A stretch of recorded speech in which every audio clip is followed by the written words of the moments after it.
generative AI is overhyped. Things will change. Fear is the mind killer. Put creative people out of work. If you get left behind, you make no money. You know, you can't say NAB Show 2024 without saying AI. So in this video, we'll explore the newest AI improvements and also get people's opinions because there's pros and cons to it, right? Let's see. Good boy. Any thoughts on AI? What really excites me about AI is how can we use it to make our lives easier with production and maybe enhance our creative effort. I don't necessarily want to sit down and type in like make a scene with a fluffy dog flying in space or something. I'd like to shoot that or have an animator do with it. I was an editor for 10 years before coming to Adobe. The last thing I want to do and the last thing Adobe wants to do is to put creative people out of work. I'm really excited about AI giving us time back. It will be a period now when we will struggle to find and see how it works, and people are getting scared of it. But in the end, it's about being creative, and I think that's the most important thing. That will stay, All right, so you're the Gen AI expert at Adobe. Tell me more. There's 4 workflows that we're going to be releasing in Premiere Pro by the end of the year. Generative object removal, generative extend, and generative B-roll.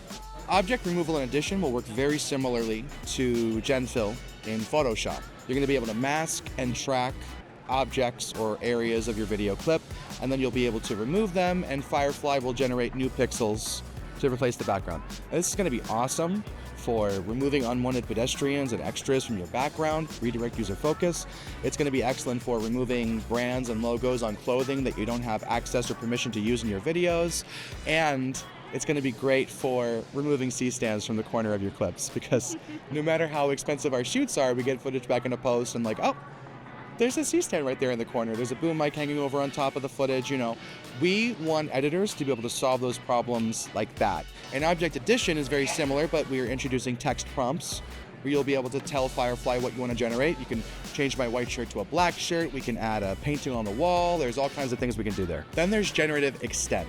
We've all been in situations where you have a cut, you have 2 pieces of video, you want to apply a transition, and you don't have enough video on either side of the cut to facilitate that complete transition. You end up with that awkward freeze frame as the clip cross dissolves into the next one. Well, with generative extend, you're going to be able to take your video clip and just add, for a beat, for a moment, for a couple seconds, photorealistic video frames that were never there, that were never captured in the camera, right?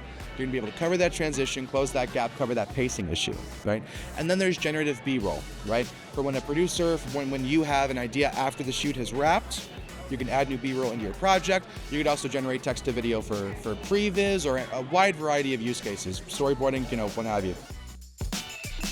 All right, I'm here with Michael Cioni from Strada. Can you please tell me what Strada does? We're really trying to use AI to help expedite and accelerate and simplify boring tasks of workflow so that people can spend more time being creative. So it's not generative AI, we actually call it utility AI. So some of the most mundane tasks of making content is having to log, transcribe, translate, and tag and sort. And so we use AI to actually analyze what you're saying, translate the language, analyze what you look like, where you're standing, what you're holding, where you are, and what you're even doing, even your emotions written on your face. And that way, when you go to the editing process, you can just search by sad or happy, and it will find those and help the editor sort everything out really quickly so people don't have to be looking and scrubbing for everything in order to discover the footage they're looking for.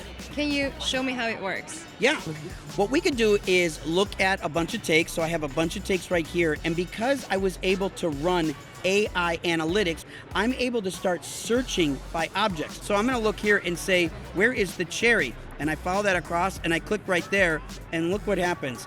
It recognizes cherry in the pattern of her apron. So that's a very positive take on AI. Do you see any threats by any chance? I mean, everyone knows there are some threats to AI. I personally don't think generative AI is as nearly as big of the threat that a lot of creatives think. And I really think that generative AI is generally overhyped. But the simplest way to break it down is anyone that is not a photographer or a musician or a cinematographer, they're the most threatened by AI that does that. But I actually think if you aren't talented in those arts, you're going to use AI. But you're only going to get what the AI gives you. if you actually are talented, you're going to be hired because there is a tremendous amount of limitations with AI that no matter how fast it grows, some of them will never go away. And it's extremely expensive to compute AI at high fidelity. So expensive right now that some people believe, A, there's not enough data on the internet to actually train a model to be truly indistinguishably human. And B, it's so expensive to do that, companies may not be funded long enough to get there.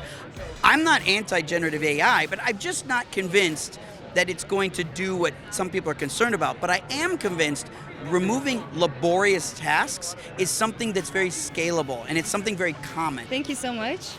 Thanks, and I just want to say Check Room's an amazing tool for us. We shoot all of our own stuff, and Check Room is the tool that we use to maintain order in a sea of aluminum and cables, and it's really helped us maintain order when we go on our different productions.